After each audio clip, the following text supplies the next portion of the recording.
So this is Chapter 16, Working Together to Improve Global Health. And this is a very important part of our chapter because it talks about cooperating to improve global health. And this is not just accomplished by one country or one agency, but it takes everyone to work together, to share, to set standards, and to surveil the diseases that could be arising and to finance it. So we're looking at the organizations that are working together so that you understand how the global system works.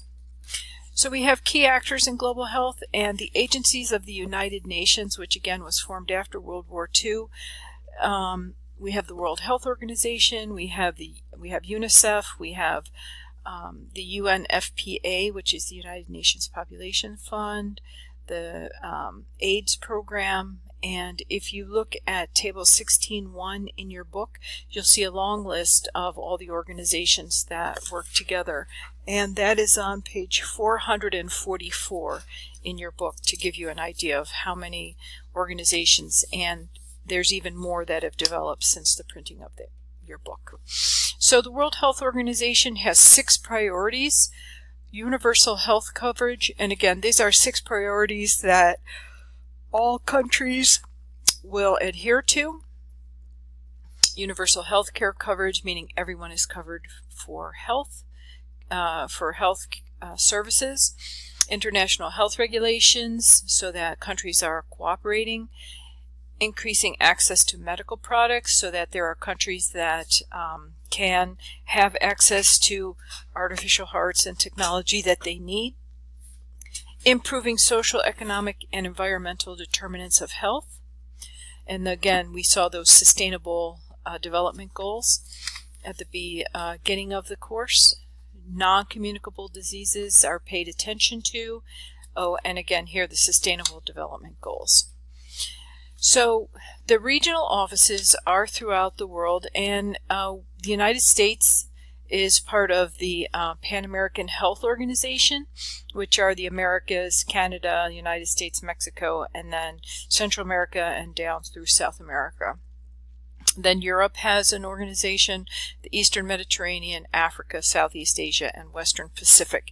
And those regional offices then provide the consultants and provide the information in the languages of the countries in those regions. UNICEF, we've seen the Halloween collection for UNICEF. They focus on child survival and child development, providing education and gender equality, HIV care and medications, protecting children from exploitation and abuse and trafficking, and then working with humanitarian action to keep families strong and together during crisis. The UN AIDS group is a global agency studying HIV and AIDS, based in Geneva, and again, evidence-based practice, assists countries with their plans for case management of AIDS and HIV, and working to increase the number of people on treatment. And we know through the AIDS concerts and other organizational activities that not all countries have people that are treated for AIDS. It is a problem in the African countries with people not receiving enough services. The key actors, another one, are multilateral development banks, and they lend and grant money to countries to promote economic and social development. What we've seen lately is the microeconomic development, making small loans to women to raise animals, and who can then sell those animals to raise money to help their families.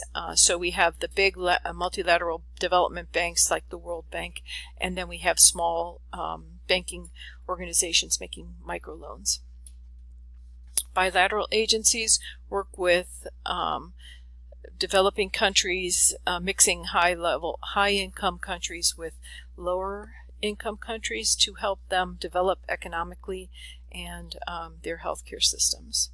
We have foundations like the Clinton Foundation, the Bill and Melinda Gates Foundation, the Wellcome Trust, still the Rockefeller Foundation, who are philanthropic organizations that people donate to, and then they make decisions and make grants to providers who are asking for grants to provide services. The United States National Institutes of Health, the NIH here in the United States, also is a key actor in global health, offering funding and research and science, and has had many great discoveries, such as the effectiveness of male circumcision on preventing HIV/AIDS. So the NIH is doing a lot of research and then passing that research along so that countries can develop their own programs of public health. So there's, again, we've talked about NGOs before. NGOs get money from private sources and then hand it out or do the programs themselves.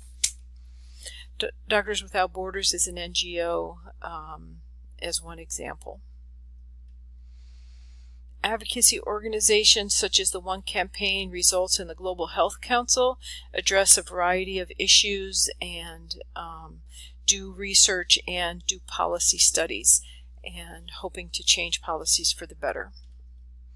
Think tanks and universities also do research, also go in and provide services in global health, and they create institutes and centers to bring researchers together for leadership.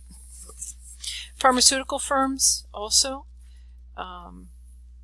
donate drugs to global health programs, sell drugs at discounted rates, and sponsor programs. Their role remains controversial because of their profit margins and their protection of copywriting medications to keep the prices up, and which then means that other populations are suffering. Thank you very much for listening.